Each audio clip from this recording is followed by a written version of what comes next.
आगामी विधानसभा चुनाव 2023 का मध्य प्रदेश में आगाज हो चुका है। वहीं कांग्रेस में टिकट के दावेदार अपनी अपनी जोर आजमाइश पूरी ताकत से लगा रहे हैं। उन्हीं में जबलपुर के ग्रामीण क्षेत्र की विधानसभा से संभावित प्रत्याशी के नाम निकलकर आ रहे हैं, जिसमें पाटन विधानसभा के ठाकुर विक्रम सिंह, मनीष पटेल, राजेश तिवारी, पनागर से राधेश्याम चौबे, भरत सिंह यादव, विनोद श्रीवास्तव, वहीं सिहोरा विधानसभा से जमुना मरावी, डॉक्टर संजीव वरकड़े की मजबूती दावेदारी मानी जा रही है।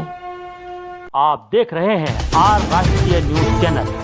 हम बताएंगे आपको राष्ट्र की बात हक मिलना, क्योंकि हमें है हक बेबाक कहने का। कहा जाता है कि डॉक्टर, वकील और इंजीनियर ये ऐसी रीढ़ की हड्डी हैं जिनके बिना किसी भी चीज़ को संभव होना नामुमकिन है। उसी विषय में आज जबलपुर में इंजीनियर्स डे मनाया जा रहा है। इंजीनियर डे ये क्यों मनाया जा रहा है और किस तरीके से ये अपने जो जूनियर हैं उनको प्रेरणा देते हैं, इसी विषय पे हमारे साथ अध्यक्ष दुबे जी हैं, उनसे ही बात करते हैं। आपका नेशनल चैनल में आपका स्वागत है जी। अध्यक्ष बताएं कि क्या आपको लगता है कि इंजीनियर डे क्यों मनाया जा रहा है? So much.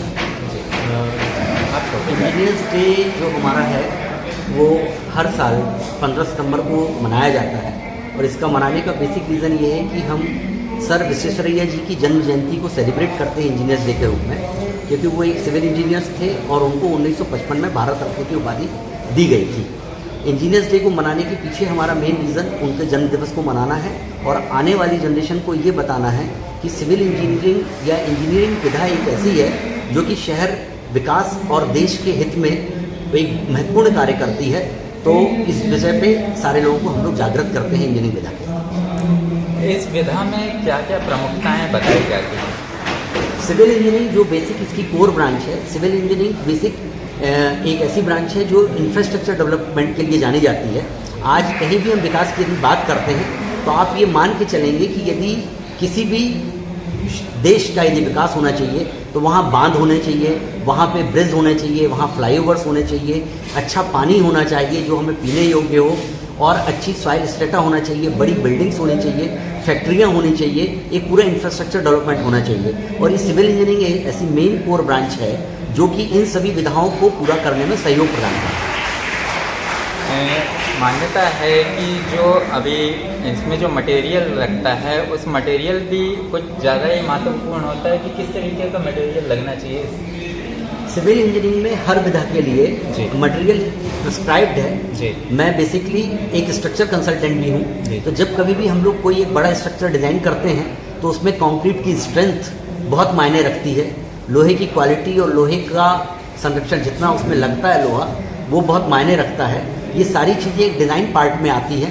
तो किसी भी संस्था, जैसे रीढ़ की हड्डी हम बोलते हैं, जैसे आज एक इंसान को चलने के लिए उसका फिट होना ज़रूरी है, तो कोई भी बिल्डिंग की कोर होने के लिए उसका एक बेहतर डिज़ाइन होना बहुत ज़रूरी है, जिससे कि वो लंबे समय तक हमको अपनी सारी चीज़ों को प्रतिपादित करे और वो अपनी चीज़ें देते रहें। मैं मनीष दुबे, मैं 2 संस्थाओं को चेयर करता हूँ। मैं प्रैक्टिसिंग इंजीनियर्स एसोसिएशन का अध्यक्ष हूँ, साथ ही Indian concrete institute Jabalpur chapter का चेयरमैन।